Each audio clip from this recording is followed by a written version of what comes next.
కృష్ణ. ఈరోజు మనము బ్రహ్మ సంహిత పాడుకుంటాం. ఈ బ్రహ్మ సంహిత ఏ విధంగా వచ్చింది అనేది మనము ఫస్ట్ తెలుసుకుంటాం. ఒకసారి బ్రహ్మదేవుడు సుదీర్ఘ ధ్యానం నుంచి కళ్ళు తీసి చూడగా ఎదుటగా ఉన్న నారద మహర్షి ప్రశ్నిస్తారు, తండ్రి, ఈ జగత్తులో అందరినీ సృష్టిస్తున్నటువంటి వారు మీరే కదా, అయినప్పటికీ కూడా మీరు ఎందుకు ఎవరినో స్మరిస్తూ ఉంటారు, సదా ధ్యానిస్తూ ఉంటారు? పితామహుడు మీరైనప్పుడు ఇంకా ఎవరైనా మీకన్నా గొప్పవారు పెద్దవారు ఉన్నారా అని నారద మహర్షి ప్రశ్నించినప్పుడు బ్రహ్మదేవుడు జవాబు ఈ విధంగా ఇస్తారు, అవును నారద, ఈశ్వర పరమ కృష్ణ సచ్చిదానంద విగ్రహ అనాదిరాదిర్ గోవింద సర్వకారణ కారణం. ఈశ్వరుడు శ్రీకృష్ణ భగవంతుడే, ఆయనే అన్ని కారణాలకి కారకుడు అని బ్రహ్మదేవుడు చెప్తారన్నమాట. నేను కేవలము ఆయన సృష్టించినటువంటి ప్రప్రథమ జీవరాశిని, ఆయన ఇచ్చినటువంటి ధాతువుల సహాయంతోనే నేను ఈ సృష్టిలో అందరినీ సృష్టిస్తూ ఉన్నాను. మనందరికీ కూడా ప్రపితామహుడు శ్రీకృష్ణ భగవానుడే అని చెప్పి ఈ బ్రహ్మ సంహితను నారద మహర్షికి చెబుతారన్నమాట. అంతటి విశిష్టమైన బ్రహ్మ సంహితను మనం ఈరోజు అందులో నుంచి కొన్ని శ్లోకాలు శ్రద్ధగా పఠిస్తాం. ఈశ్వర పరమ కృష్ణ సచ్చిదానంద విగ్రహ అనాదిరాదిర్ గోవింద సర్వకారణ కారణం. చింతామణి ప్రకర సద్మసు కల్ప వృక్ష లక్షావృతేషు సురభీరభిపాలయంతం లక్ష్మీ సహస్రశత సంభ్రమ సేవ్యమానం గోవిందమాది పురుషం తమహం భజామి.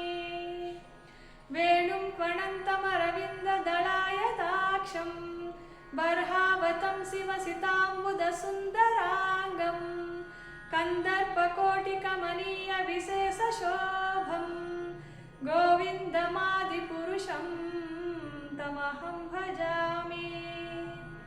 ఆలోల చంద్రకల సద్వనమాల్య వంశీ రత్నాంగదం ప్రణయకేలి కళా విలాసం శ్యామం త్రిభంగలలితం నియత ప్రకాశం గోవిందమాది పురుషం తమహం భజామి.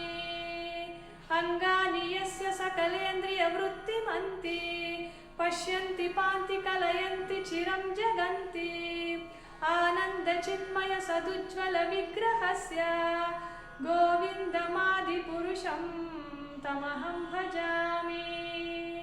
అద్వైతమచ్యుతమనాదిమనంత రూపం ఆద్యం పురాణ పురుషం నవయౌవనం చ వేదేషు దుర్లభమదుర్లభమాత్మ భక్తౌ గోవిందమాది పురుషం తమహం భజామి.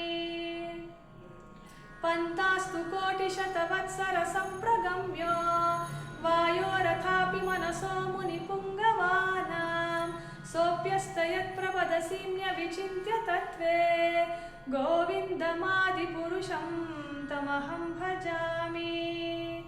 ఏకోప్యసౌ రచయతుం జగదండ కోటిం యచ్చక్తరస్త జగదండ చయాయ దంతాః అండాంతరస్థ పరమాణు చయాంతరస్థం గోవిందమాది పురుషం తమహం భజామి. యద్భావభావిత ధియో మనుజాస్తతైవ సంప్రాప్య ఏవ మహిమాసనయాన భూష సూక్తైర్యమేవ నిగమ ప్రతితైస్తువంతి గోవిందమాది పురుషం తమహం భజామి. ఆనంద చిన్మయ రస ప్రతిభావితాభి స్థాభిర్య ఏవ నిజ రూపతయా కలాభి గోలోక ఏవ నివసత్యఖిలాత్మభూతో గోవిందమాది పురుషం తమహం భజామి. ప్రేమాంజనచ్చురిత భక్తి విలోచనేన సంతః సదైవ హృదయేషు విలోకయంతి యం శ్యామసుందరమచింత్య గుణస్వరూపం గోవిందమాది పురుషం తమహం భజామి. तिष्ठन् नानावतारमकरोद्भुवनेषु किन्तु कृष्णः स्वयं समभवत् परमः पुमान्यो गोविन्दमादिपुरुषं तमहं भजामि। यस्य प्रभा प्रभवतो जगदण्डकोटिं कोटिष्वशेषु वसुधादिविभूतिभिन्नं तद्ब्रह्मनिष्कलमनन्तमशेषभूतं गोविन्दमादिपुरुषं तमहं भजामि। माया हि यस्य जगदण्डशतानि सूते त्रैगुण्यतद्विषयवेदवितायमाना सत्त्वावलम्बपरिसत्त्वविशुद्धसत्त्वं गोविन्दमादिपुरुषं तमहं भजामि। आनन्दचिन्मयरसात्मतया मनस्सु यः प्राणिनां प्रतिपलान् स्मरतामुपेत्य लीलायितेन भुवनानि जयत्यजस्रं गोविन्दमादिपुरुषं तमहं भजामि। गोलोकनाम्नि निजदाम्नि तले च तस्य देवी महेश हरिधामसुतेषु तेषु ते प्रभावनिचये विहिताश्च येन गोविन्दमादिपुरुषं तमहं भजामि। सृष्टिस्थितिप्रलयसाधनशक्तिरेका छायेव यस्य भुवनानि बिभर्त्य दुर्गा इच्छानुरूपमपि यस्य च चेष्टते सा गोविन्दमादिपुरुषं तमहं भजामि।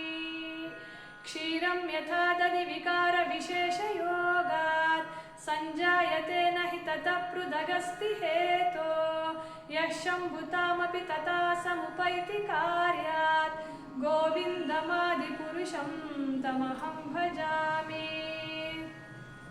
दीपार्चिरेव हि दशान्तरमभ्युपेता दीपायिते विवृतहेतसमानधर्मा यस्तादृगे च हि च विष्णुतया विभाति गोविन्दमादिपुरुषं तमहं भजामि।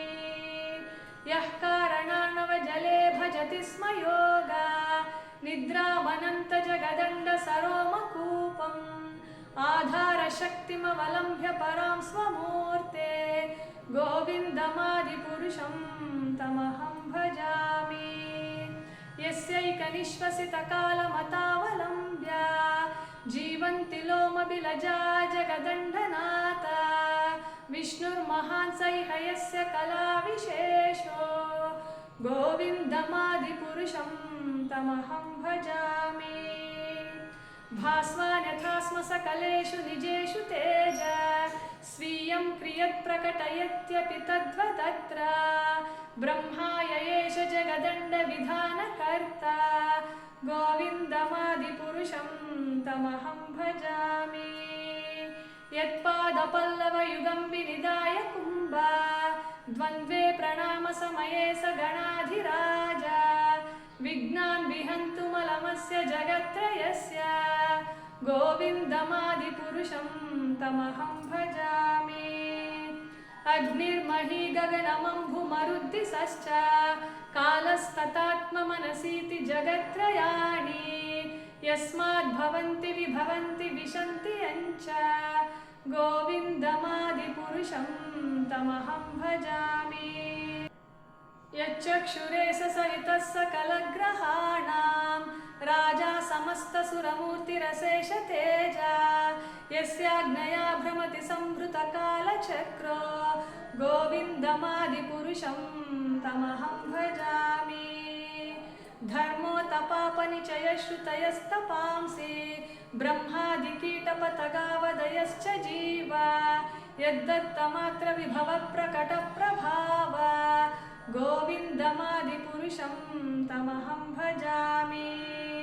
यस्त्विन्द्रगोपमतवेन्द्रमहोस्वकर्मा बन्धानुरूपफलभाजनमातनोति कर्माणि निर्दहति किन्तु च भक्तिभाजां गोविन्दमादिपुरुषं तमहं भजामि।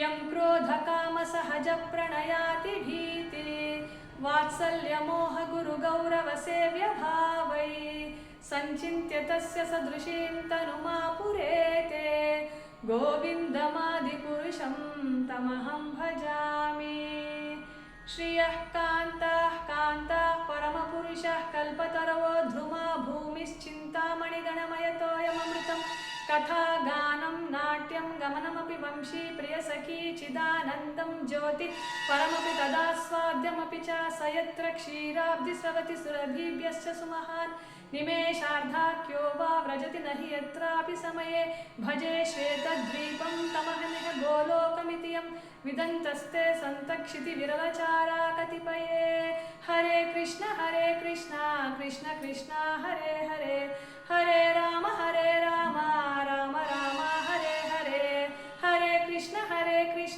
कृष्ण कृष्ण हरे हरे हरे राम राम राम हरे हरे हरे कृष्ण कृष्ण कृष्ण हरे